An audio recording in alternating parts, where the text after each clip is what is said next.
وہ فرماتے ہیں کہ مولا علی نے خلفائے ثلاثہ کی جبرن نہیں بلکہ اختیار کے ساتھ بیعت کی، ان کی مدح سرائی کی، اپنی لا حول ولا قوت الا باللہ، ان کی مدح سرائی کی، یعنی منقبت. میں نے کہا تھا کہ وہ انہوں نے غلطی سے منہ سے ان کے نکل گیا، منقصت کو منقبت کہہ دیا انہوں نے. اور فرماتے ہیں کہ اپنی اولاد کا نام ابوبکر عمر عثمان کے نام پر رکھا، حتیٰ کہ شیعوں کے 12 اماموں نے بھی یہی کیا. استغفر اللہ ربی واتوب الیہ. تاریخ کا اتنا بڑا جھوٹ کہ 12 اماموں نے اپنی اولاد کا نام انہی بزرگوں کے نام پر رکھ دیا. سبحان اللہ. اور امام عسکری تک اگر کسی کے یہاں ایک بیٹی پیدا ہوتی تو ائمہ اس کا نام عائشہ رکھتے تھے. کیا کہوں اس عقل پر کہ جو اس طرح سے باتیں کرے اور پھر کہتے ہیں کہ تو کیا کوئی اپنی اولاد کا نام اپنے دشمنوں کے نام پر رکھتا ہے؟ کیا کوئی شیعہ آج اپنے بچے کا نام ابوبکر عمر عثمان یا عائشہ رکھتا ہے؟ لیکن ائمہ شیعہ نے اپنے بچوں کے یہ نام رکھے اور بتلایا کہ وہ انہیں حق پر جانتے تھے. نام رکھنا دلیل ہے کہ وہ حق پر جانتے تھے. سبحان اللہ و بحمدہ. کیا استدلال ہے. اگر میں چاہوں تو ان کے اپنے اکابر کے دشمنان سرسخت، دشمنان اہل بیت، انہوں نے آج بھی اپنے اور اپنی اولاد کے نام رکھے ہوئے ہیں اہل بیت کے. وہ اس لیے کہ اہل بیت کے نام ہی مقدس ہیں، نام ہی پیارے ہیں، وہ مجبور ہیں ان پیارے ناموں کو منتخب کرنے کے لیے. کوئی بھی ایسا نہیں کہ جو کسی برے کا نام انتخاب کرے، اچھے کا نام سبھی انتخاب کرتے ہیں. تو یہ کوئی ہمارے ائمہ میں سے کسی نے، یہ 12 اماموں کا، مولا کائنات کی اولاد میں سے یا بعض اور حضرات جو تاریخ میں یہ پیش کرتے ہیں، ان کی میں پوری تحقیق بتاؤں گا کہ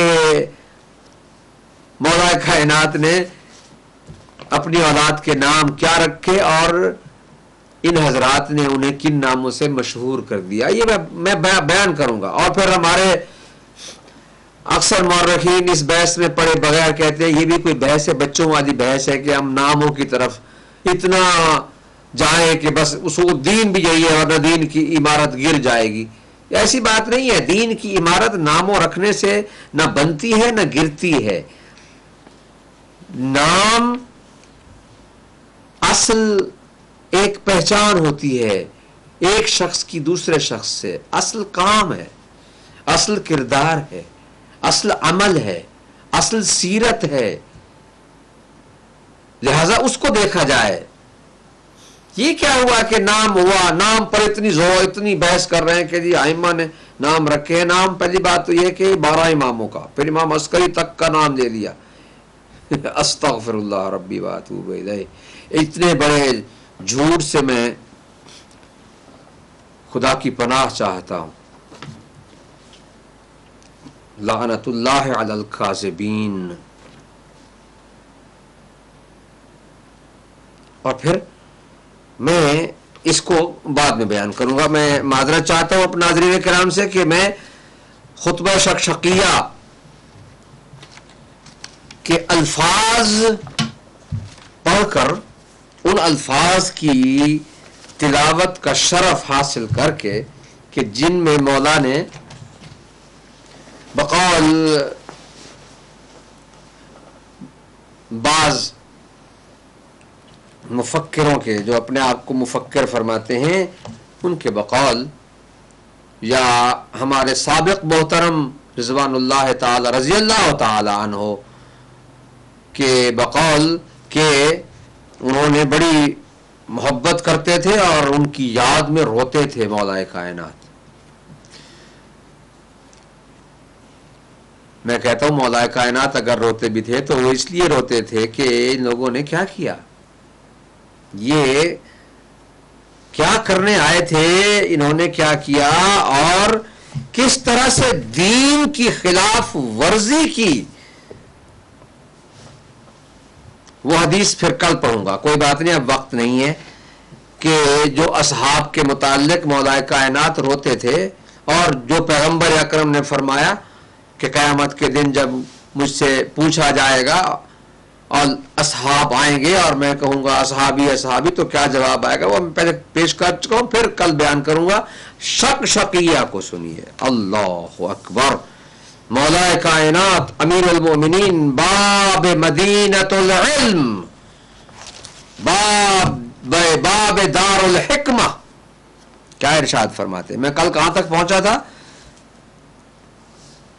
میں یہاں تک پہنچا تھا کہ الی ان قام ثالث القوم، یہ تیسری خلافت کی طرف اشارہ فرماتے ہوئے مولا کائنات ارشاد فرما رہے ہیں الی ان قام ثالث القوم نافجا حزنیہ بین نسیلہ و معتلفہ وقام معه بنو ابیہ یخرمون مال اللہ خزمۃ الابل نبتۃ الربیع الی ان انتکس فتلہ واجہز علیہ عملہ وقبت بہ بطنتہ.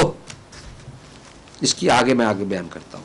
اس کا ترجمہ بیان کر لوں تاکہ ربط کلام ہو جائے. امام فرماتے ہیں کہ آخرکار قوم کا تیسرا آدمی پیٹ پھیلائے اپنے گوبر اور چارے کے بیج میں کھڑا ہوا، اور اس کے ساتھ اس کے جدی بھائی بنو امیہ بھی اس کے ساتھ ہو گئے. اور خدا کا مال، یہ مولا کائنات وہ ہیں کہ جنہیں آپ صحابی مانتے ہیں، کم از کم حقیقی صحابی کہتے ہیں. اہل بیت میں سے ہر فرد جو ہے وہ صحابی ہوتا ہے.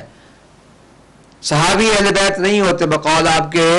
یہ الفاظ اسی کی طرف اشارہ کر رہا ہوں کہ صحابی اہل بیت، ضروری نہیں ہے کہ ہر صحابی اہل بیت ہو، لیکن ہر اہل بیت صحابی ہوتا ہے. یہ تو اہل بیت میں سے ہے نا، یہ تو صحابی ہے نا.